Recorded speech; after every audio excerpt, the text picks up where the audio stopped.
Yo, welcome back to another episode of the Butcher's Bible Podcast. I'm your host, Ant. I'm Luke. And we're two blokes preaching the good word of the meat industry. One episode at a time. And we have a very special episode ahead of us. And with us tonight is Jonny Farrell. How are you? I'm doing all right. Yeah, good. Cheers for giving us your time tonight, buddy. Absolutely, man. Absolutely. Yes. So Jonny, I'm sure a lot of people know about you, heard of you. If you want to tell us a bit about yourself, plug yourself. Wow. So I'm Jonny Farrell, aka Butcher Farrell. I've been butchering for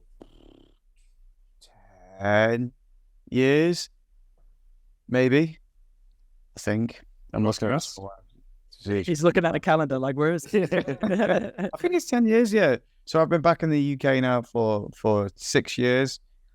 And then I was in Hong Kong and Shanghai. So I started in Shanghai. So yeah, it would have been about 10 years ago.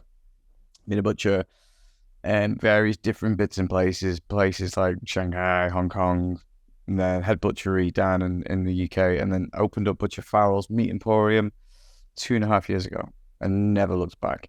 2 years. It's been 2 years already. Yeah, man. So it's 2 years in November. So yeah, it's insane. It's insane. It's the best thing I've ever done, the hardest thing I've ever done, and the most. Yeah, it's just every single minute of the day. It's good to finally have something with your name on the. Sorry. It's good to finally have your name on something. Yeah, oh man, so that was the biggest thing. So I was like, so I was working for MRC at the time before doing it, and I was like, simple job. It was like I had Monday to Friday kind of thing, and then decent salary and everything, and getting away, and then I put my notice in. Me and Ames decided we're going to do the butchery shop and whatnot. And I bricked it every single day, thinking, what am I doing? And on the build up. And then one of the first days, my sign, we've got this beautiful light box with our logo, and it got put on the wall, and the light was switched on, and it's just like, whoa, yes, it's gonna happen. And then ever since then, it was just it's hard work. You don't get me wrong, but it's just you come in, you switch the light on. And that's the first thing you see when you switch your lights on when you walk in. And it's like, oh, honestly, it's just every day. So it's cool. It is cool seeing your name in lights. And it's a nice feeling walking into something you created, and it's still it's got that vibe about it. And you're like, this is mine. This is nice. Yeah. Yeah, it is. But on the flip side of that, it's not mine anymore, which is really weird. Because it's it's run by my team now. I'm there, but I'm busy doing other bits and pieces. Like I was saying before, I'm doing a lot of the deliveries now, but it's run by my team, and who are just amazing. I love my team some bits. They're just amazing. They grill me all the time, and I get a lot of shit from them. But I mean, they're just class, and it is. It's not my baby. It's for instance, they've changed bits and pieces. Like I'm a Radio 6 person, BBC 6 music all the way. Always have, will be. Class. And now I go in and they listen to BBC Radio 2, and I'm like, come on, guys. I mean, Today was all right. Today was the first time they had, Boys on the Beach. You know what I mean? Yeah. No. If you're Australian, you don't know nothing. It's class. Is it Boys on the Beach? I don't know. Down on the Beach? I don't know. Anyway, I digress. But yeah, what were we saying? Boys on the Beach. Boys on the Beach. Just how your team are the ones that are now running it, and you're the ones you're ferrying all the orders around. Yeah, no. So that's the thing. So it's it's bigger than what it started off to be. Yeah. And it's just it's amazing. It's a whole different kind of feeling now. It's it's got my name on it. But it's just amazing the fact that we've created this family, and that I'm no longer there chained to the block, but it's still running smoothly, and the guys take as much care as what I first envisioned. This is this is my baby. This is what I wanted to do, I left butchery to go work at MRC and then came back in, but it had to be on my terms. And now you come in and like the guys get really excited. We had a delivery today and the guys are like telling me all the delivery, I thought you did just nice and stuff like that. And oh, it's amazing. It's an amazing feeling. Nice. Now you got a solid team like James and them, like they're really good. And you got an apprentice on as well, haven't you? Yeah, so James came to work for us. We opened in November. James came to work for us in February, which was just a godsend because I was working like just non-stop. And then James came on board, brought a whole different light. He's an ex-chef, a phenomenal chef. And so it was amazing having him on board and just kind of tidy a lot of the things up for us and like processes and stuff using his like kind of his chef mentality, and he shifted that way. So that was phenomenal. And then we did it, just the two of us, got through summer, and then we started doing a lot of wholesale, and it was just tough. Me and James were just it was hard. And then Sam came on board, who again is another phenomenal chef. He came on board in October 2022, I think it would have been.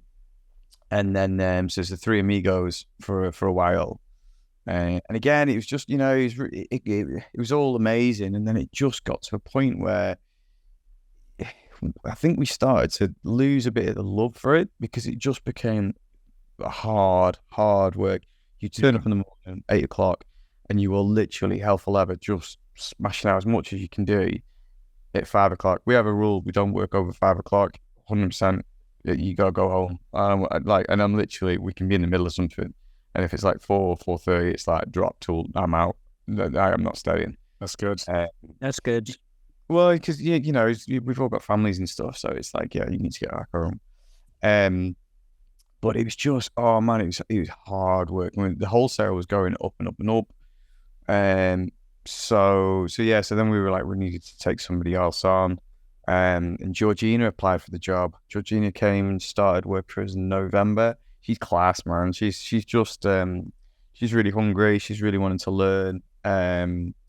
She worked at a few other places before. That in fairness, like they bigger operations than what we are, and she wasn't allowed to kind of just learn and shine through. Just because they're bigger operations, and it's more kind of like you need to head down, tail up in it. Yeah, exactly. Whereas we're a bit rugged and round the edges kind of thing. We can just it's sure easier. So she came and worked with us, and then she came to us and said in January, said like, I really want to do an apprenticeship. So she signed up with me. That's a cat. Sorry. I thought it was your arm. I was just like, oh no. Really hairy ginger arm. So she started, in November. And now we're hiring again, actually. We're going to be hiring, soon. I need to put up the post and hiring. We're doing like a big extension, so we're increasing the shop floor space and whatnot. So we need another person to come on board. And so are they letting you put on the building permission at the barn? No, well, so they built out the back. So what we're doing is our room, we have like a room, I don't know the size of it, but in the room there's the walk-in fridge.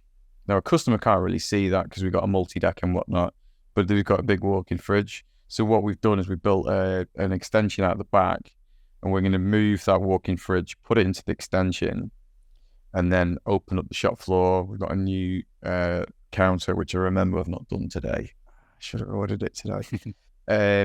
And then that'll go there, and then it just increases shop floor, and we can probably get one more person in. So we can have 4 people working in the day. There's 4 of us at the moment, and we can all be in there working. Gets a bit cozy though.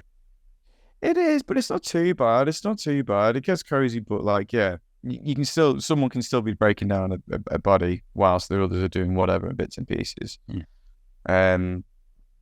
But I mean, it's certainly with the place where we are, it is going to be hard to grow as much because you can see it, right? Like on a busy day, you're serving counters, customers constantly, and you can see the queue. and you can see those customers kind of like, oh, What am I waiting for? Yeah. Yeah, they'll be like, oh, I'll come back in 10 minutes. But like, are they going to It ain't going to die down on a Saturday, Friday, is it? It's never going to die down. I think it's like, you know, are they going to come back? I don't know if they're going to come back or not. And like, do they come back, or they just, oh, I'll come back another time? And so you might lose a sale like that. And so yeah, we need to increase the customer capacity area and whatnot. Yeah. So but yeah, can't complain. The best way to determine that I've found as well. So when I have those busy weekends, is if they haven't got a coffee, they'll always come back, because they'll go get a coffee, have a mooch around, and then come back. But if you see they got a coffee, you can guarantee they're not coming back, because they're just like, piss off. That's the only way I can determine that. That's the thing, isn't it? It's like, it's whether, because same as like for where you are, you're a destination, right? You kind of, you go there for a reason. We're connected to a farm shop, so it's quite nice that people come and do the farm shop things. And the site's really good. There is a tea room there, so you can have some food. There's also like they call it the Spud Shed. It's like a big barn that converted to a really nice place. And in there, you've got like some boutique shops. You've got a wine shop, which is class. You've got a spa, salon. So it's really cool. There's like something for everybody. Really nice jewelry shop as well. But then they're kind of at capacity with their space as well. We just need more space, man. And then you can put like more stuff in kids' areas and stuff. But yeah, just space. It's true. Very, very true. At my unit, we've just had to build within a barn, which is quite funny. We're just literally just putting like the fisher units and building them in the barn now. Yeah. You're no longer getting them shipped. It's like bespoke to us, to what we can fit in sort of like the roof and all that sort of stuff. That's class. So, it's a bit of character. Yeah, it's good. It is good. But it's all contained units, which is quite fun. So with this, like, this is the thing. So we're 2 years in. We've got this extension, so we've got another year on that, I think. But if things are going like that, then going up. It's going up. I just didn't know which way it was. So it's going up. So it's increasing. So at some point it's going to be like, I mean, do you know Littlewoods in Manchester? Yeah. Marcus is absolute legend. He's a bit of a hero of mine. And he said to me, like, when I first started, I was on my own. I was like, you know, I'm making this much money. I just don't know if I can afford another person at the moment. He's like, look, you need to employ another person. The more people you have got, the more money you will make. Like, it's the more stuff you can sell. And it's true to an extent, you know, it really is. Like, you can get more stuff in, but it's still to the size you are. For instance, we've just got a 6-foot container and 6-foot counter. We can't put all the sausages in we want because we don't have the space. We've got a multi-tack, but you don't really want to start. I don't like picking sausages up from this pre-packed. It's just not what we do. No, so we need it just doesn't look nice either. No, exactly. So it's like there's a farm shop down the road that does that, and it's like that's why we're different. We get their customers and they have their customers, you know. But yeah, you need to grow. So another 2 years down the line, it's going to be. I don't know how we're gonna have to assess that at some point, because you need to grow. You need to stay alive, right? You need to keep moving and keep progressing. So there's a lot of tackles that we'll have to do coming in the future, but so far it's pretty decent. Hey, Anne. Yes, Lee. Spring's coming, and our friends over at Was Sauce Hut are having an exclusive offer for all your cooking needs. When you use code BB15, that's BB15, and get 15% off all purchases. From gift cards to family and single pack sauces, they range from Luke's favourite apple bourbon sauce to Ant's mango, all the way through to their award-winning Crack and Fury rum-infused hot sauce. Woo! Yeah. Start stacking your shelves and get ready for summer, and most importantly, save yourself some money with the code BB15. Now, let's get back to the podcast. One thing I did want to ask is, I've been following you for a while, since your Charlie's Farm Shop. Not Charlie's Farm Shop, what's it? What's the farm shop you worked at? Jimmy's. Jimmy's, that's the one. Jimmy's Farm Shop. That one. Is how did you get to go abroad to do butchery? It's just one thing that I've been dying to know. The full story is, so I used to be in bands. Yeah. I lived in Leeds, and I basically spent a year touring in England. Not a month touring in England, a month touring in Europe, and I did that for 4 or 5 years of my life. Mm. And then I lived with a mate of mine, and in Leeds. And one night we got really, really stoned and drunk, and he was like, it was just basically really, really stoned and drunk. Anyway, the next day I went to had to go and look after my mum and dad's house in the northwest. So I went from Leeds to where I'm from, and then as I got there, my mate phoned me up and he's just like, "Dude, do you remember last night?" I'm like, no, it's just I'm rough today. And he's like, "Yeah, I've got a credit card receipt for 2 flights." I'm like, "What?" Okay, friend. Like, yeah, so we're going to China, to Beijing. I was like, "Oh, okay, yeah, right." I mean, my brother lived there, Just casual like that. Yeah, so my brother lived there, so it was like I hadn't even spoke to him. So I was like, "Oh, by the way, Alex, I'm coming out to China for a little bit. Can you put us up for a bit?" And then about 2 months later, we moved. In fact, I lost my job. I was working for a music tech company selling equipment, and then they basically, I put it up on Facebook. This was in November, and they were like, "Dude, like you've just said you're leaving, like before Christmas, so we need to employ someone else, so you're gonna have to go." It was like, okay, yeah. So I lived in Beijing for 3 years, and then moved to Shanghai with my now wife, my beautiful wife, and she's just over there, and then whilst I was in Shanghai, I couldn't get any audio work. So in Beijing, I was an audio engineer. I was working for a computer game company, creating sound effects for this computer game and stuff and music. But in Shanghai, I couldn't find any work, right? So I was walking down one day, this place near where we lived, and there's a butcher's called Yasmin's, and it was like a Western style butcher shop. It was nice, really nice, and it had like a sign saying, looking for need a butcher, and there's a white guy there, a Westerner, stood there. So I went in and spoke to him. What's his name now? He's going to be watching. He'll be pissed off because he's butcher. I can't remember his name, which is probably really bad. Anyway, so he was just like, he was from Preston, it turns out, and he was just like, okay, fair enough. You want a job? It's taken over from me because I'm moving. I'm moving on. He actually tried to say, "Don't get the job," like told me to walk away. Really? Anyway, I got the job. Thing is, when I was at uni, I went to uni in Leeds doing a music degree, and I remember going into a butcher's on a Saturday. I said, "Look, I need a Saturday job. Can I come and learn?" Because I've always wanted to be a butcher. And they just laughed me out. I had like long hair down here, and they just laughed me out. And they're like, "Fucking hell, you're not a fucking butcher, mate." Classic like old school mentality. Fucking gay, yeah, butcher. They still got crumbs on them down their belly. Exactly. Honestly, it's like that. Yeah. And so I just always thought like, I always thought about it, but it's not my path. I worked as a chef before. Anyway, so I applied for this job, and I got it because basically they wanted me to stand in front of the counter and be like, "Yes, a ribeye, certainly," and that was all they wanted me to do. And I was like, no, I really want to learn.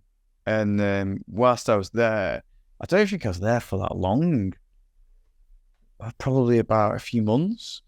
It was fucked. It was like, so they had in the back, they had 3 big plastic boards.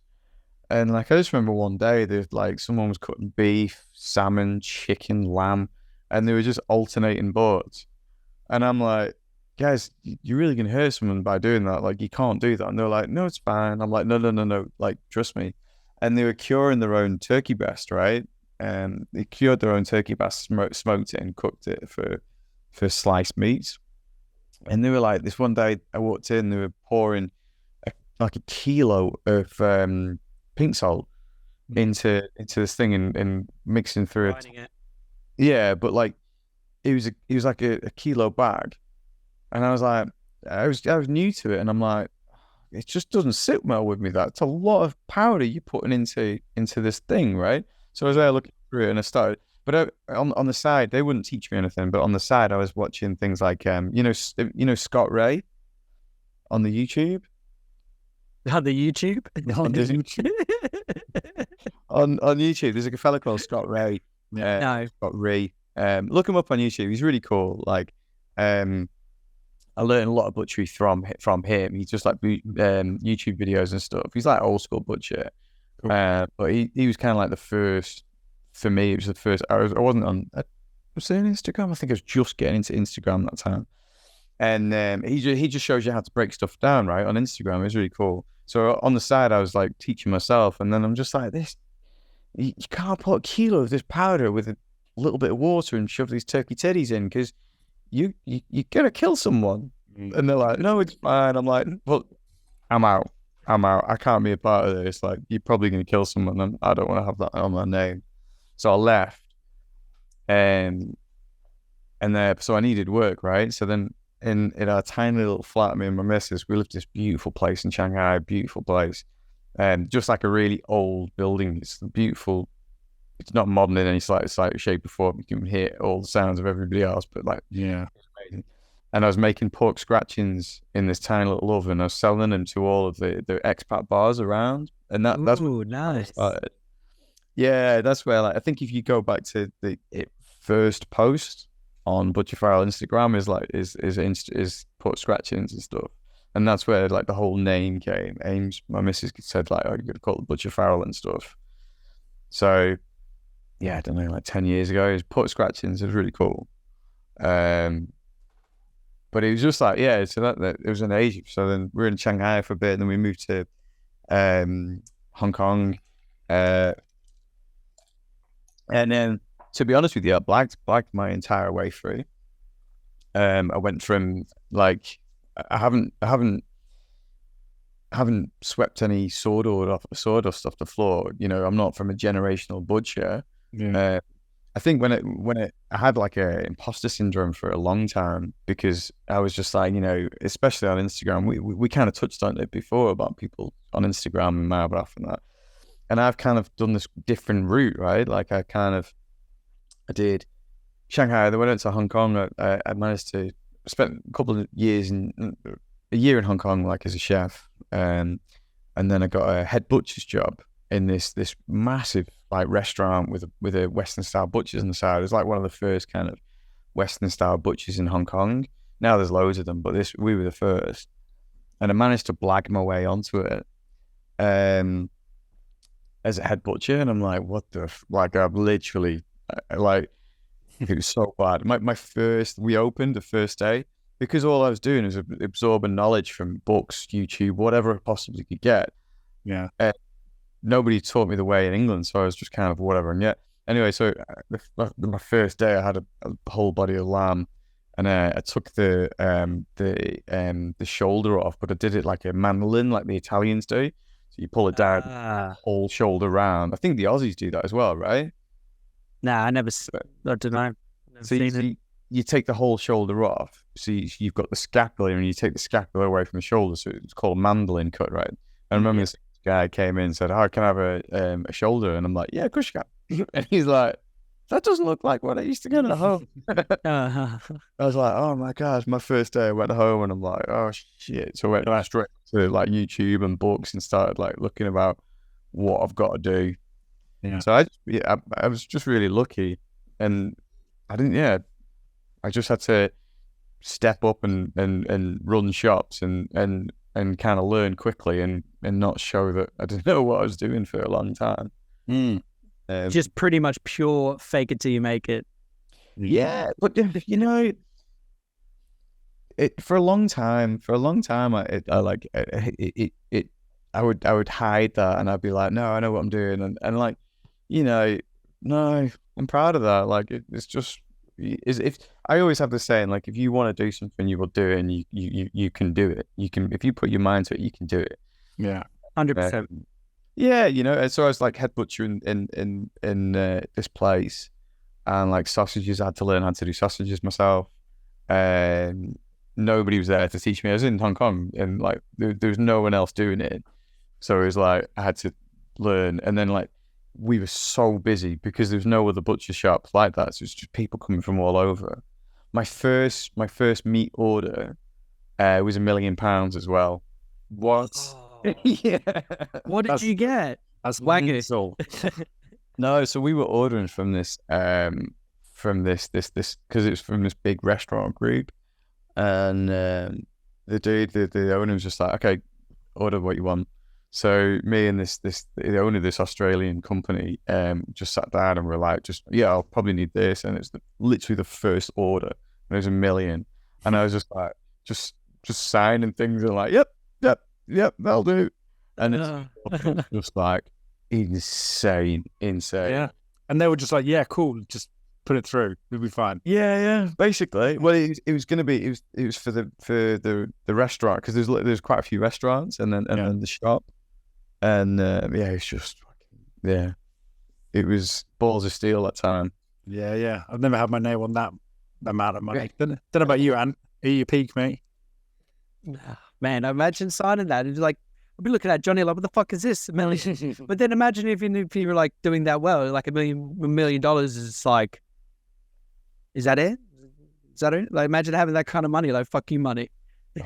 It was insane. It's Hong Kong though, isn't it? Hong Kong is like, it's a very wealthy city as well. So yeah, well, the dude I worked for was building an island off the coast of Vietnam. So like, $1 million ain't shit for an order, then, is it? Yeah. Exactly. But it was mental. Man, but then, that's fuck you money indeed, isn't it? If got an island. yeah. The guy's passed away now, but he was an evil bastard anyway. But interesting fella. I learned a lot from him. But yeah. So when you came back to the UK, did you pretty much just land a gig at Jimmy's, or? Well, yeah. So after that place, I left the place with $1 million. I left that place, and because you spent so much money. Yeah, I had to go. My name's not to Jonny Farrell. I had to change my name. And yeah, so I left that place and I went to work for another company where I learned so much. Like I'm indebted to those guys because they taught me all about branding, the importance of it, and the importance of showmanship, and the importance of just kind of elevating what it is. And it's a really interesting time because there wasn't any Instagram butchers. Realistically, there wasn't that many at the time. We're talking 2015, I think, about that, or maybe the word like Jared was definitely on there because I was talking to Jared Sandins. We spoke about him earlier.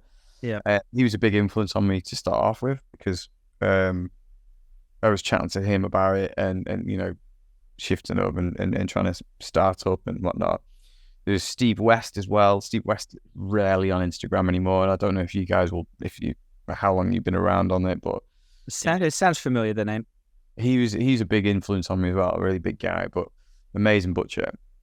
But anyway, so I was working for this other company called Maxwell Concepts, and I was their group butcher, and I was buying in all the meat for their restaurants, and we had like a steakhouse and a butcher shop, and I was doing that. They taught me loads of how to, I was selling, excuse me, I was selling like Galician blonde steaks for like £220 per kilo right in the restaurant. So like it's, really expensive. So that's when I started to wear my like 3-piece suit, and that's when I designed my apron. The apron goes across. I designed that with like a designer. She came, cut and made it for us and stuff. So that's kind of where the Butcher Farrell brand started to take shape. And it was actually Simon Taylor. He got me in touch with Jimmy. We were, me and my missus were expecting. I was doing a lot of chefing then as well. Funny story as well, actually. So I was doing a lot of chefing with the group, and and it was my first night in. I had a few other restaurants I was working at, and then my main restaurant was called Blue, and it was my first night on the pass, and it was like I had a couple of specials that I made that was on the menu, and the big executive chef was there, like watching over. 5 o'clock, my missus phones up and it's like, I'm pregnant, and I'm like, I can't deal with this right now, and I did such a shit job, really bad job, I couldn't run the pass whatsoever. I was just like, but yeah, so we as soon as we found out we were pregnant, it's like, okay, home time. So then that's when I started to put feelers out. Sam Taylor got me in front of Jimmy's farm. Cool. And then yeah, moved back in 2016. Yeah, 2016. Because that's when I really started to sort of like follow you and gain some notoriety in my sort of world in butchery. It was a really exciting time because, like, yeah, everyone was just kind of getting onto it, and everyone was realizing about that time. I seem to think it's that time anyway, where a lot more people started to come on Instagram, and you see loads more people, and people started to take pride in it. This is the thing I was saying, like, you know, with the last company in Hong Kong that taught me really well is like, you be proud of what it is and elevate it and brand it like something that's worthy of being like mentioned about. You know, you get all these other professions and whatnot that use Instagram and whatnot, but chefs have a bit of no, go away. The chefs have it's a bit more sexy chefs. You know, you've got loads of chefs on the TV doing this, and they've got all this brand recognition. Butchery didn't have it at that time, and I think 2016 is where you get loads more people started to come on and be really proud and shout about it and be smart and do cool work. So I think it was, yeah, I thought it was just a really exciting time to be in. It's pretty sexy now, the old butchery. It's pretty sexy. Some of the stuff that the boys and girls have been absolutely hammering out, you're just like, man, this is awesome. You know, and these people are like just a message away just to speak to. And it's just great. I think it is. I think it's really exciting. I think there's certain amount of, it's gone too far in some respects, in terms of products. Go on then. Yeah. What are you talking about? But Yeah. there's, God, Brett Law's fucking alien stuff. that dude is so talented, but like, He must take DMT and just go into the other dimension and then go, that I'm going to take that, I'm going to put that into meat. And it's just like, I love it. you've got to have them people, right? Like, if I did that in my counter, people would just be like, nope, what have you done? What is that? But you've got to have those Picasso people who are just completely, and you're like, okay, he's class. There's sort of some other stuff where it's like, I've seen a lot of people put like a lamb rag and they'll fold it back and they'll put a big fuck off salami in there, and then it's like, you just, you know, those massive chunky salami, and you're like, dude, It doesn't quite go around and reach the bone, does it? It just it doesn't quite work. Yeah. Yeah, and you're like, come on, like, you need the knowledge of how it's going to cook. You need that, right? You've got to understand how the end product is, because at the end of the day, right, it's all very good and well, but Instagram, but at the end of the day, it's money in the till and it's customers coming in and coming back, right? Yeah. So if you put that in a massive salami that's like the size of my face in a lamb chop, it's not going to cook well. And they're going to come back, customers going to be like, I've just paid £18 for that. Come on. I don't know. Probably made lots. You feel like innovation has gone out the window. Now it's just people trying to do abstract art in a way. Yeah, I think just for the likes and a bit of fun, just a bit for the lols, really. Yeah, I think so. I mean, look, you know, I was a sucker for it. I think at Jimmy's Farm, I did quite a few bits and pieces where I'm like, I think you changed the game, you know. Yeah, with the photography side of things, you really made people level up their shit. I think so. Well, I don't know. I think, to be fair, I think you're one of the ones that is just like, mate, always outdid me. Always outdid. And the photos, your lines are so clean. I don't even understand how you do your lines. They're just, everything's so clean. But that was it. I was like, fuck. Like, how is this person getting this like dialed in certain? It in the photos, in the product itself, in the composition of the pictures, your layering of the meat, the block to the floor, because you had that mosaic floor, didn't you? Oh, that was stunning, that one. Yeah. And it was just, I was like, fucking knob. So I was like, look, you walk into the fridge and look around and be like, what am I supposed to be doing today? And then what am I actually going to be doing? But just trying to get something done. There's certainly a happy medium. There's certainly a happy medium of what you can do, like what you can get away with and what you can sell. Like, so my team, I always say to them, like, do whatever you want. Like, do whatever you want in the shop. Like, as long as the jobs are done and like, we're not, I said it to a customer the other day, I tell you, like, if you take a fillet and you sell it as diced, I'm going to get upset, right? But within reason, just do what you want. Like, create a product. If it sells, it sells. If it doesn't, it doesn't. If it cooks, it cooks. If it doesn't, it doesn't. As long as you learn. And that's the main thing. Like, sometimes, yeah, you can push a few too many boundaries and just, but on the flip side of that, you need your Brett Laws, just who are just pushing it that little bit too much. Where I look at stuff and it's like, I mean, they put a dragon fruit in it, and one of them, the dragon fruit is white with the black seeds. Yeah. That was awesome. It's, yeah, I mean, it looks amazing. Like, I don't know how it's going to cook. If I was there, I probably would buy it out of curiosity. Yeah, but is it the pork chop with that in it? Was that one? Pork chop, was it? Yeah. I think So you'd pan fry that, wouldn't you? There'd just be a simple pan fry and then finish off in the oven, like, so you get the caramelization. Yeah, but if you cooked it dragon fruit, dude, yes, it doesn't work. No. So that's the thing. It would work. I haven't seen this. What is this? It was probably like, one. yeah, I think it was a pork chop. I can't remember. Or was it the pork loin? I can't.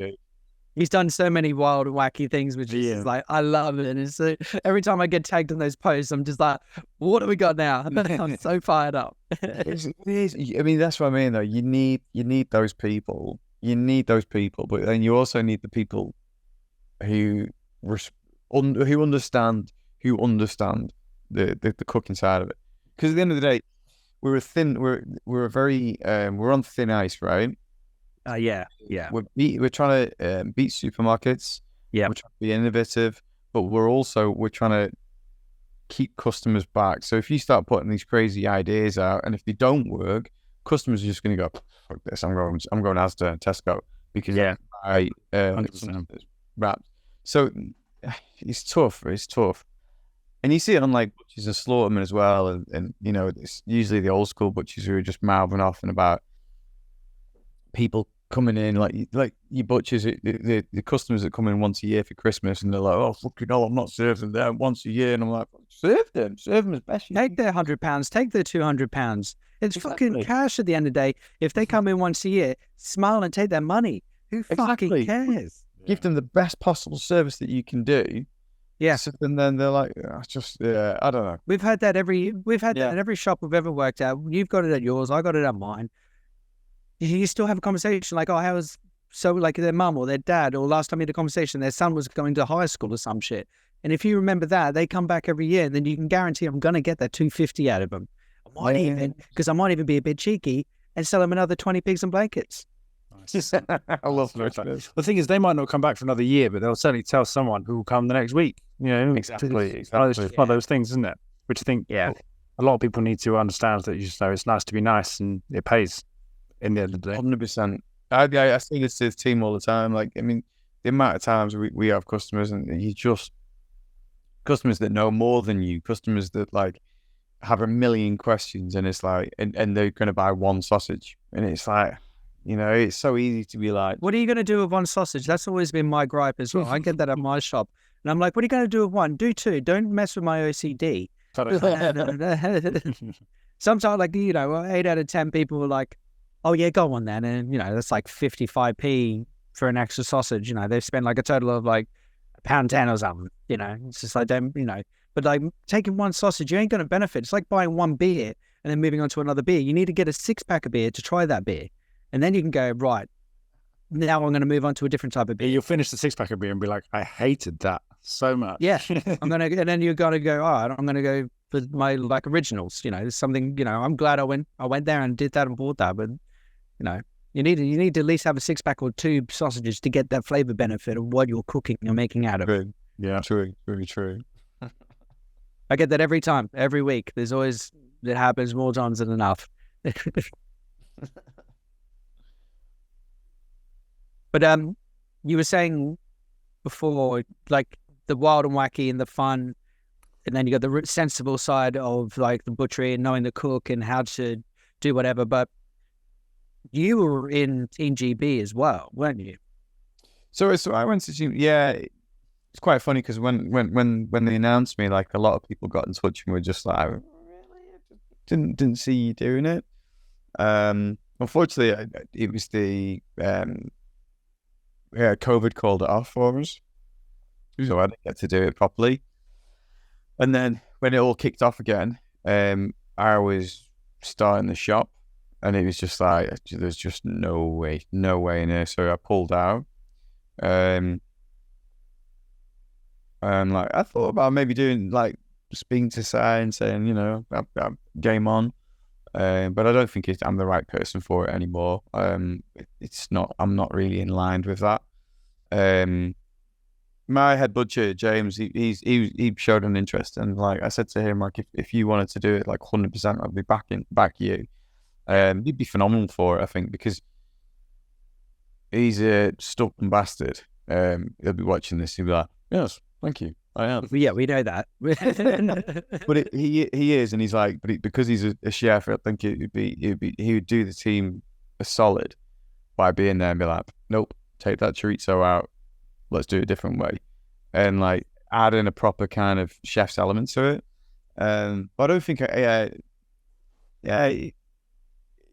would have been interesting to be doing it, and like I think it's more to the bit like now I've got my own shop, I've got more of an idea of what sells and what kind of doesn't sell, and understanding a little bit more about, I don't know, maybe about I don't have the time, I don't know, but I don't think I've got the right mentality and the mindset for it now.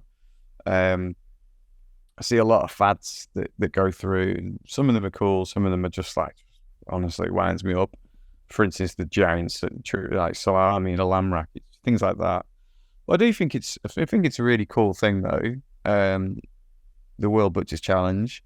I think it could have been more. The one that's just gone. It just seems to. I think it didn't have the right kind of. Didn't have oomph. It didn't have an oomph about it, did it? It just kind of really just went from all this hype and then just. That's That could have kind of like. Could be because for us it was in America, so we weren't sort of like live, real. Yeah, I think so. Well, to be fair, I had a really nice moment with a personal moment, like because I had it on the big telly, and then my little lad, my eldest, couldn't sleep, and like he came down and sat next to me, and he was like, we watched the night, and that was like personally, like when I think about World Challenge, I just think of that, and it's like, ooh. Yeah, come on, boy. And it was just you guys didn't even rank anywhere though. I know. Well, no. To be fair, like I'm sort of close to the Welsh border, so I'm sort of not Welsh, but I'm also good friends with Peter from Team Wales, the captain. Yeah. So I'm also tied in with them. They got 4th. I was so proud of those boys. Honestly, Wales out of nowhere got 4th. UK, yeah, and and also they had a few of our products. Peter probably won't admit it, but it was just like, that's one of our products. That's one of our. And you mean you're not happy? You're not proud of the pineapple? I mean, yeah, like John, I saw Ben today, and you spoke about the pineapple, and that made a showcase as well. So he's open to it. He even texted me, and he texted me, and he was like, "Ant's not a fan of the pineapple, is he?" I just don't understand it. It's one of those products where agreed. It doesn't have a real life application, does it at all? No. Also, I've said it as well. They did a coronation for the Queen. Pineapple, the whole thing was just fucked up on Team GB, and I'm like, no offense, but I said it. I was just like, where's the chicken coronation? Where's all these super like colors and flavors that represent like, you know, the actual coronation of it all? But like, fucking let's just do the pork pineapple. And I was like, Yeah, the pineapple just doesn't. The corset when they did the corset wheel that time, like I think that was interesting and clever and like in a counter, you know, if somebody wants a corset, yeah, slice it, and by the end of the day, you've got a quarter of that wheel, and it looks good. The pineapple, like, I just don't get it because if you cook it, how's that going to cook? You're going to have to cook it in an oven, right? So then there's no Maillard reaction. So you're basically just going to cook this roast. I just don't, you know, in a counter, if you've got a big enough counter with lots of stuff in it, it might look really attractive and bring customers in. You know, That's it. It's the showpiece, isn't it? As far as things. Do you think a showpiece? What the fuck is that? You know, How do I cook that? Just put it in the oven, even though like all the English ovens are like, you know, 3x4. I just, yeah, I don't know. That's not my bag. So, with Jimmy's, you did the half body workshops, didn't you? Yeah, so that was around the count 15 cuts. Yeah. So that's something that I wanted to do for ages. Could you do it again where you are now? Does it facilitate that? We spoke about it. Yeah, but it's figuring out how to. The thing is with Jimmy's Farm, it lended itself so well to it. There was like a 2 kind of tier with the stairs, and then yeah, sure. They still do it. They still do it now. We made them a lot of money. Yeah, bad times with that place, but yeah, that evening was quality. It was something that I really wanted to do for a long time. I created it. It was a 15-course menu, Wow. which was insane. And then it was basically we started from the neck. So the neck was like the whole side was hanging. So you take the neck off and you cut that off straight off, and you're on your hook and you hang it round. You explain that's the neck, shitload of muscles, shitload of tendons, slow cook it. This was 48-hour cooked, served on some sourdough with and it's like 15 courses, but you're talking a little like kind of crostini kind of thing. It's like, oh, nice. And then from that we went down to, I can't remember what it was. I think we went down to the flat iron. So whilst it's hanging, rip that out. And then you kind of bring the flat iron. We did flat iron tacos, I think it was.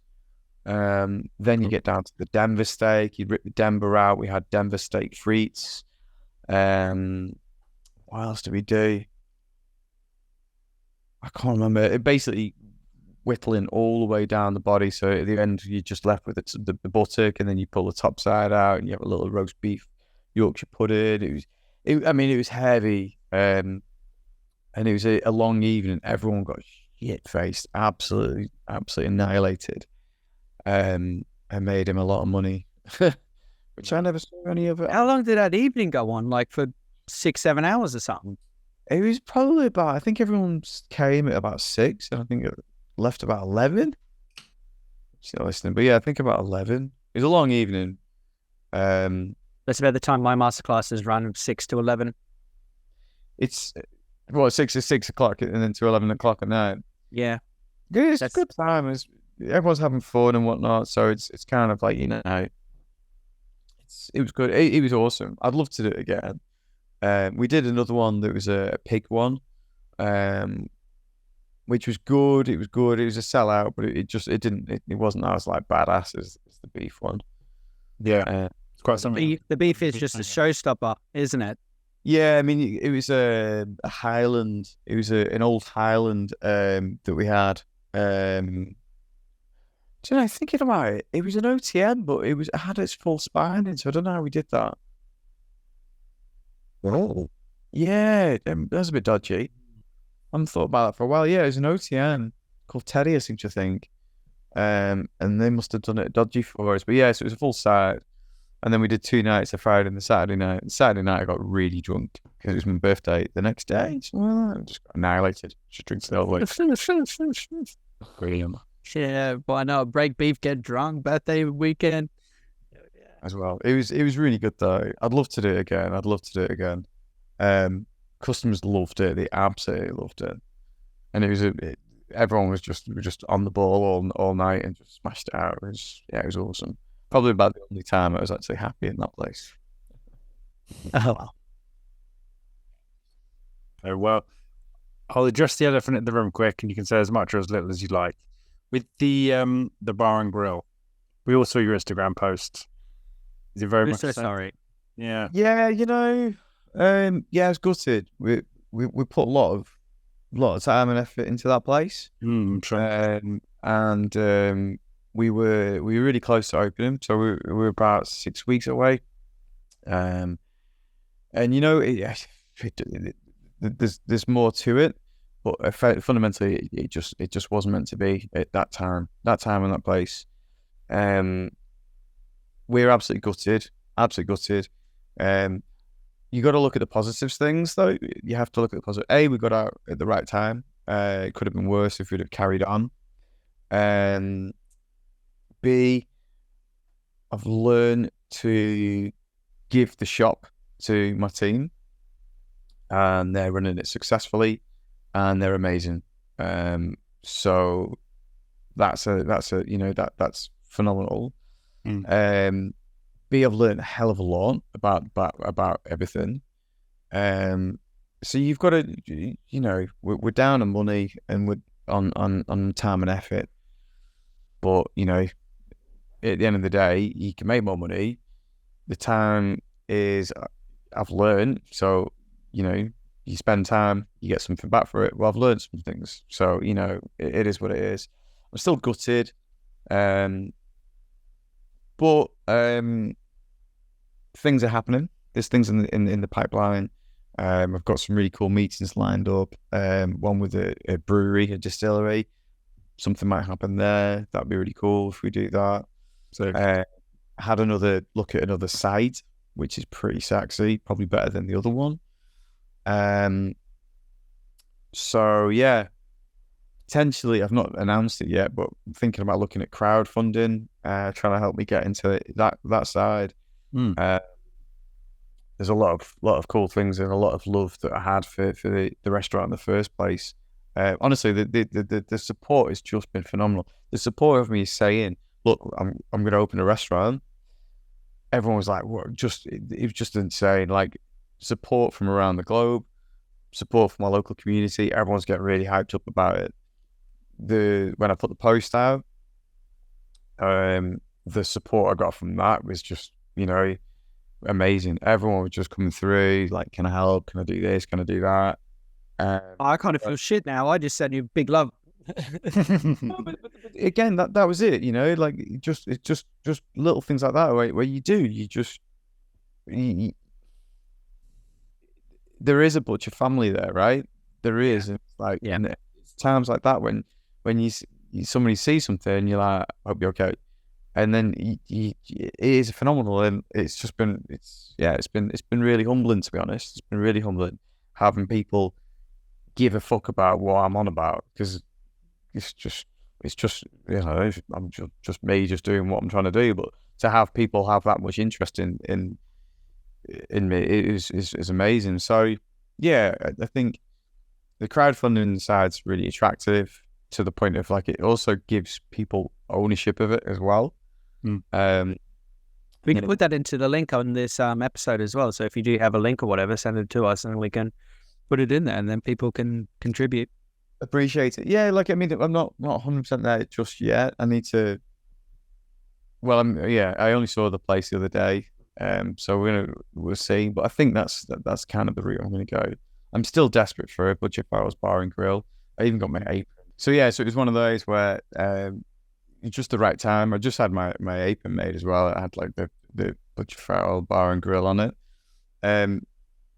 So for me, it's like, it was the right time to say no to that bit, but I still desperately want it, and I'm still working towards it, and I will have it. I will have Butcher Farrell's bar and grill.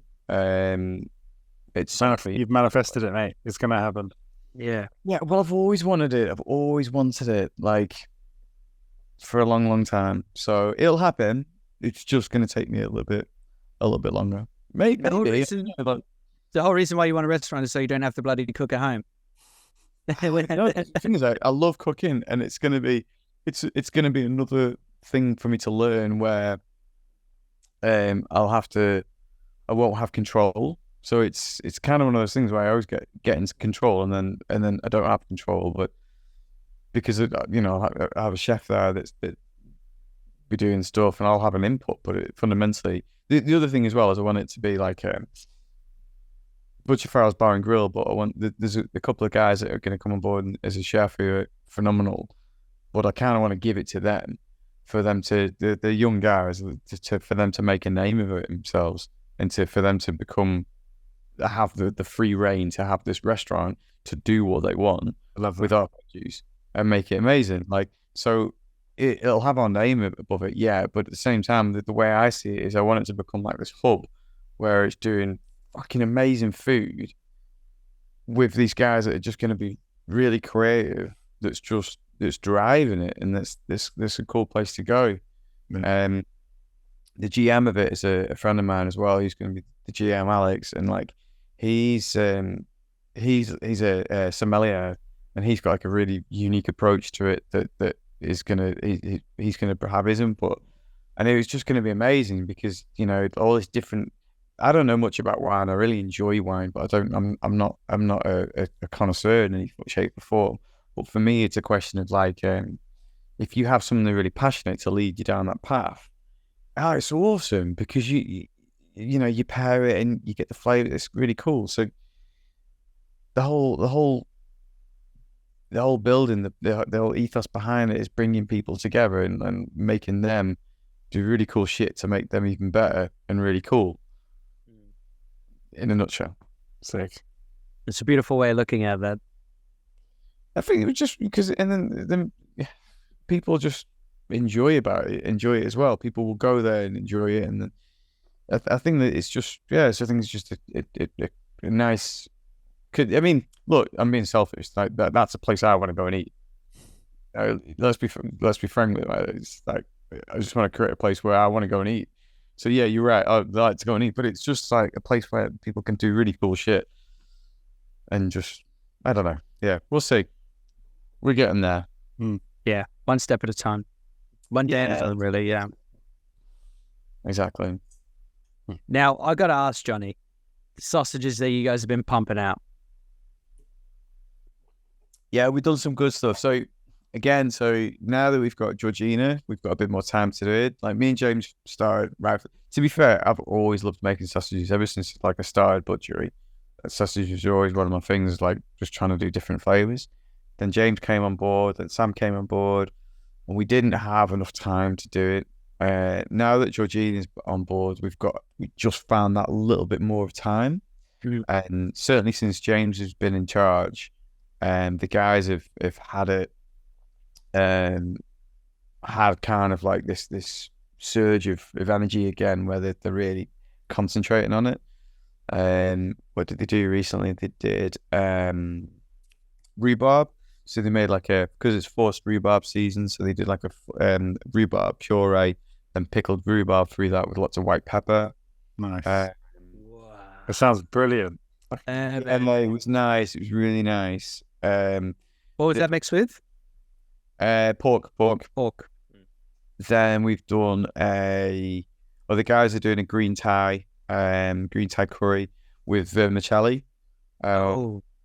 I've done it before. It's interesting. It's like, it's almost like when you cut into it, it's almost really weird because you cut into it and you got these little worms in it, which is kind of weird, but it's really tasty and the texture's nice. One of my favorites that we've done was for Wimbledon last year, and it was strawberry, basil, and black pepper. And that was insane. It was insane. Like, we made a strawberry puree with shitload of basil and shitload of black pepper in there as well. But yes, was that chicken or pork again? Pork again, yeah. See, I made a chicken, lime, and basil sausage, but I turned that strawberry into a puree and then used the skins and like zested the skin of the lime and then ran that through, and they were really good as well. That was completely different as well. I just think that's the thing. Like, there's so much to scope. So we don't use any packet seasonings as well. We do our own seasonings because you've got so much more scope on doing it. We've got like a base mix that we've kind of adapted. So we, base recipe of salt and metabisulfate, and so you kind of have the starting block, and then if everything that we add to what we were doing. It's awesome. It's really fun, and it's amazing that the guys have got the passion in them to do it, and they're constantly figuring out what to do. So I can't take credit for it, unfortunately. But I'll give all the credit to my team. They're the guys that are just pushing it at the moment. Yeah, nice. You got a very good team. They're very lovely as well. Yeah, very good people. They are great guys. They are good guys. What else have they got? They've got loads of in the pipeline, which they've been. You're getting exclusives right now. Oh yeah. I'm trying to think what they've got. To be fair, I have ADHD, and they'll tell me things and they know exactly when I'm not listening. I'm sort of listening, but they'll be like, and yeah, this will be the time the guys will listen to it. And I knew you fucking. They're screaming at you in the headphones like. I can't think. They have told me quite a few, and we like to do collaborations where we can as well. There's a really cool food blogger up in where we are called Well Good, and the guys are amazing. They're just proper straight to down to earth kind of guys. And he came to us and he was just like, I want a Bovril sausage, and he was like, okay. So then we took it to the team and they did it, and it was just kind of like this roasted load of caramelized onion roasted off. Oh, it's just really beefy fucking sausage with loads of gravy and whatnot. Nice. Tasted amazing. But all of our sausages have got to be gluten free though. We always 100%. Yeah. Do you use the pea rusk then? Yeah, we do. I mean, you just can't tell the difference. You really you can, but no, you can't. We do a pea rusk as well, and all we've said is it's now gluten free, and they're like, oh, didn't realize. What does that mean? You're just like, well, it doesn't matter. You like them, so buy them. That's all. Exactly. Yeah, keep going. Yeah. No, exactly. And it's that's another thing with butchery that gripes me a bit at the moment is it's not hard, it's really not hard. And you get people entering competitions and it's dude, you're just using a Lucas packet. And we've said that on a few episodes. We've rinsed it because my sausages are gluten free as well, and it's all fresh ingredients, no packet of this and that. And I think we had 2 episodes where we just rinsed sausages. It is. It's just and it's just just take a bit of pride in it, and just it doesn't even take that much longer. No. As long as you understand the fundamentals. So we use a sodium metabisulfate. And sodium metabisulfate is a mild preservative. It's sulfur allergen, which is a bit of an issue, but that's it's only about 5% though, isn't it? Less than that, mate. Less than 2%, maybe. Yeah. Yeah, and it's so it's hardly anything. But I mean, it just you've got a better shelf life in the product. It makes it more stable. Color as well still pops. Still get that nice vibrant color. Everything kind of really blends. Exactly. So as long as you know that, and I've told loads of butchers what we do. There's no secret. And just stop buying the packets and just the other people want you to buy the packets of the biggie companies, that are going to make money. And it's well, you don't need to. Just make your own. The thing is that everyone's making the same things in the end. This is the thing, and then there's zero individuality. No, and you see the competition is award-winning sausage. Award-winning for what? For fuck's sake? They've got the same Marmite. Marmite is salt. Oh God, smoked maple and whatever, and it's it's not. You've not smoked. It's honestly, it just winds me up a little bit. Well, I've done smoked grapes and maple before. And I remember you saying that. I need to try that. I did it, yeah. Just stick them on the Traeger for a good couple of hours and then finish it off with the maple. But you got to keep it warm so that the maple's it's liquefied. Because it's hard to mix once that water and ice goes in. You're just oh God, here we go. No, I think that's the thing. And I love seeing other butchers getting really fancy and getting interesting with stuff, and some of them sound rank, but I'd still try it. Yeah. Oh yeah. I'm not a rhubarb fan, but I know I'll be in yours. Yeah. It's with the broccoli as well. I've seen a few with broccoli in it. You just think it's going to have that sort of real green taste to it. That's one of my favorites. We do broccoli and Stilton, and they're oh man, they're fucking beautiful. They're so nice. Yeah. And then they're even nicer after about day 5, and they're just starting to get a little bit funky. They give Oh you yeah, fun. that's when that starts like coming through and it's putrid, and you're just like, that's the good stuff now. Oh, that's my kind of shit right there. Yeah, We Yeah, call it we- pokey, a nice pokey sausage. They're a bit pokey. okay. That is really good. Nice. Pokey. Wow. Uh, This has been awesome. I think it's a I real like this. pleasure to have you on, man. Thank you guys for having me. I mean, I just talk shit and just That's exactly what we do. It's exactly what we do. I have a lot of stories, and I just carry on talking. I think we've got a couple of unedited hours where we're just rambling. We're like, this is to go out. You know, we try. We try. Our editing manager does kind of hate us because we'll do like 2.5 episodes of just Luke and I talking. He goes, "You've made like 2.5 episodes here. We're gonna have to do something." We're just like, he goes, you guys need to pick a topic and stick to it. And we're like, yeah, you do all that, and then. But no, it's been really good. I'm going to move on to some guest questions for you, Johnny. If you're Okay. ready. So, first one is top of the bucket list. Top of the bucket list. Do you know? So my wife bought me flying lessons for Christmas. So I say lessons like one time, but like yeah. So I'm doing that, and then as soon as it gets a bit warmer, I'll book it. But I get to go and fly a little plane, and that's been on my bucket list for a long time. Do you want to get a commercial pilot license or something? Well, yeah, because then you can like adopt a call sign, can't you? But your Farrells Airlines, is that what it is? No, I just call it like Hawkeye Farrell or something like that. Or like, you know, or Stealth Wind Farrell. I don't know, just something badass. I think with this, grow my mustache back, and that's the only reason why I want to fly. But no, so my wife got me that for Christmas, so that was a bucket list, definitely. Nice. Are you going to wear the aviators as well while you fly?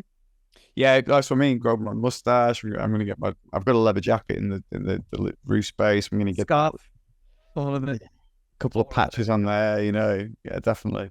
And I'll definitely listen to Highway to the Danger Zone driving. I'll be there driving. No, the kids will be there. But like, wait. I can't wait. It's just one big stereotype. I'll just be the best. I'll just be the happiest man ever. We'll have on the back as well the flag to trail. We'll be like listen to the Butcher's Bible podcast. Yeah, it's Johnny at the window. class. That's great. Number 2, 3 people to invite to dinner and why? Dead or alive? Doesn't matter. Neither. That's a hard one. That is a hard one. So it depends if I'd like to do Jimi Hendrix so I could do a lot of drugs with him. Uh-huh. But that was if I'm not allowed to do that anymore. Now I'm married, so yeah, it's one of them. If I'm allowed to do that, Well, you got Yeah. 24 hours unedited, no interruption. yeah, probably You- Jimi Hendrix would be quite fun. And then I don't know who else would be. Ray Winston would be a good one. I've always thought Ray Winston's a bit of a dude. All right. Yeah, nice. All right. And then, although I don't think Jimi Hendrix and Ray Winston would get along very well, so that would be quite entertaining. And then, oh man, who else would be the third? Oh, easy, Ray Mears. Oh, yes. Wow. Hey, yeah, I didn't see that coming. Ray Mears is a god to me. He's an absolute god to me. He would be fun. Actually, no, I'll change it. Jimi Hendrix, Ray Mears, and Bob Mortimer. Good one. Yeah, Ramirez would have had you whittling your own cutlery, so it would have taken fucking ages. Well, there goes the 24 hours then. No. Good. Wow. What a gang. That sounds like a good dinner party, doesn't it? I don't know, does it? I think there'd be quite a lot of like fighting involved. Wow. I can't imagine like Ray Winston would get along with Jimi Hendrix if he was there. I think so. We'll see. We'll find out. Yeah. Third question. Where do you see the future of butchery? I don't know. If you ask me when I'm having a bad day, I'll say it's really bleak, really fucking bleak. If you ask me when I'm in a positive and a good day, and I've seen some good stuff coming out, then I'll say we're all right. I think shit butcheries days are numbered. They're really numbered. You know, buying in Polish chicken fillets and things like that. I think those days are numbered because the supermarkets will take over. They already have taken over, but the supermarkets will increase the stronghold over butchery. Things aren't going to get easier without going too political. Things are just going to get harder and harder. And I think for butchery, for what we do, I think it's a question of doing what we do and doing it really well, and we'll be okay. If you start trying to compromise on quality and service to make more money in the short term, I think you're going to be in a lot of problems down the line. I don't think it's going to be because you just can't compete with the supermarkets, and you never will do, and that will never change. I can't see too many people are making too much money for them to step back and let independence shine. So I think it's really, that's what I mean. It's bleak. It's not a nice answer, but it's like, I think there are positives. I think you can do it, but I think it's going to be really difficult. And I think we've got to stick together. Yeah. Wow. Wise words. Yeah. Like, Very good. Nice. Anyway. Question 4. Death row meal. it would have to be I don't know what to do with starter. Probably starter, I would have some Chinese food, because I really miss Chinese food. Like proper Chinese food, like like we used to eat all this like street food in China. It was amazing.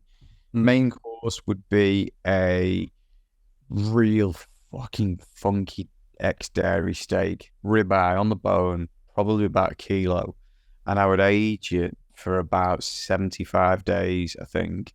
Nice. I would have it with a big chunk of blue cheese that you just literally blew a blowtorch over, so it just started to fall into it. Truffle fries, but proper truffle, real truffle, with a pint of chimichurri, because I'd probably end up just drinking it, because it doesn't really matter, does it, really? You're dying, so I'd just be there like... Yeah, they'd be like, this guy's a mess. Yeah. Well, I would literally go Henry VIII on us, you know? Yeah. Rub it on me and things like that. Yeah. And then dessert, I would probably have... Probably can't say that. Say whatever you want. No, because I don't know who's listening. Were you going to say pussy or something? No. No. Why? No, it would probably, to be honest, it'd actually be like a cheese board.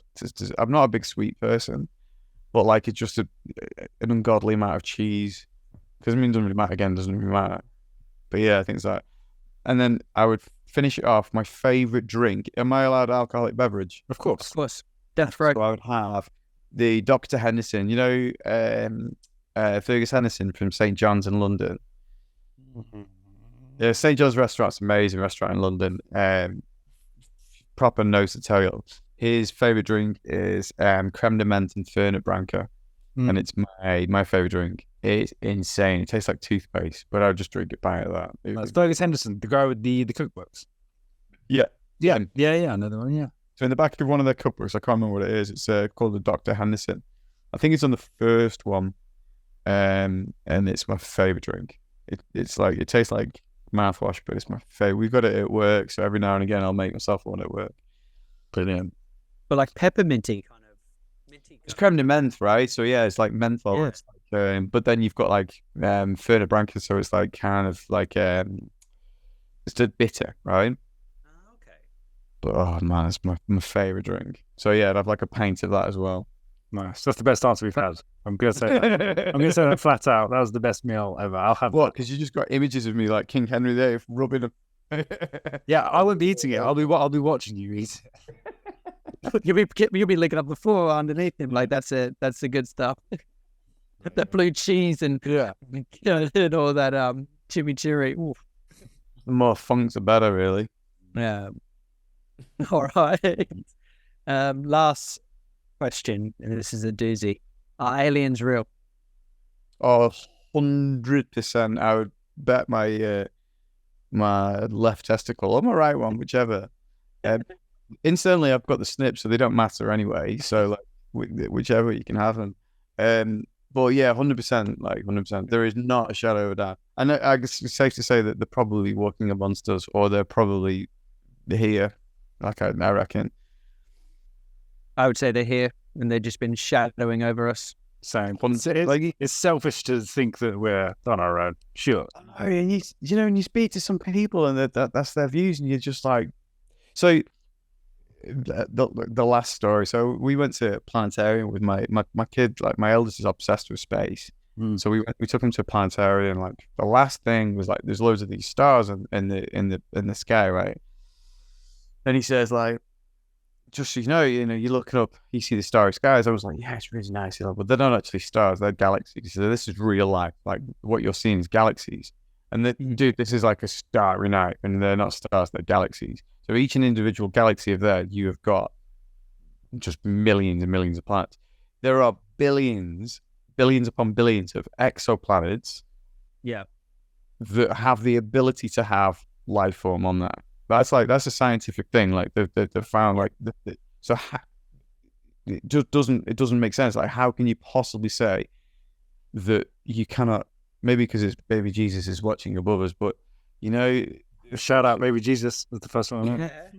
You know, it's just one of those. I just think it's like the soul. Yeah, there's, and whether or not we don't know about it because we're not allowed to know about it just right now. Yeah, but the great conspiracy is They're always talk about conspiracies at the shop. There's always some sort of conspiracy, but 100%. My favorite one was when we worked in one here in Dorset as well, and this guy was so adamant that there was lizard people, like shape-shifting lizard people. They're in like the 1%ers and like the Illuminati, and they ran all that. And I was like, you ever seen one then? Because you'd never be able to tell. They're just like us. And I was like, oh. Yeah, they're in tunnels under the ground. Yeah. He was adamant. That was it, you know. He was very addicted to listening to Joe Rogan. Like, I love listening to Joe and everything. You know, he's the podcast god. But it is like, I don't know. We'll find out. I love listening to stuff like that. I find it so, I love it. Some of them are just phenomenal, like flat earthers and things like that. But like, the people that actually know what they're on about and have some validity to what they're saying, it's like, when you start thinking about it, it's really cool. It is really difficult as well, because I worked on the Great Barrier Reef back home in Australia, and I used to have this photographer, and he'd be like, oh, how far do you reckon that boat is? Because we used to live out into the water. We used to live, it was 60,000, like we used to live 60 miles like out. And he would be like, oh, how far do you reckon that boat is? And I'd be like, I don't know, like 20 or something. He goes, if that boat was in like the 30 range, you would start to bow over the horizon, because that's where you'd have to be 30,000 miles away, and it would have to start adjusting to go down to the curve. And he goes, right, and he zoomed his camera in, and he gave us like the estimate of how much it was, and it was over 40,000 Ks. And he goes, that's impossible. He goes, if it was the 30,000, it would have just gone dipping down. He goes, it's perception, that's called. And he goes, the Earth's flat. And I was just like, for fuck's sake. But then you're stuck on a boat with that guy.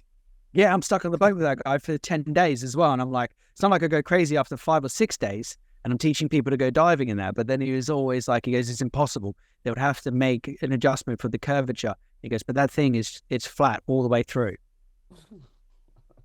And I was like, okay.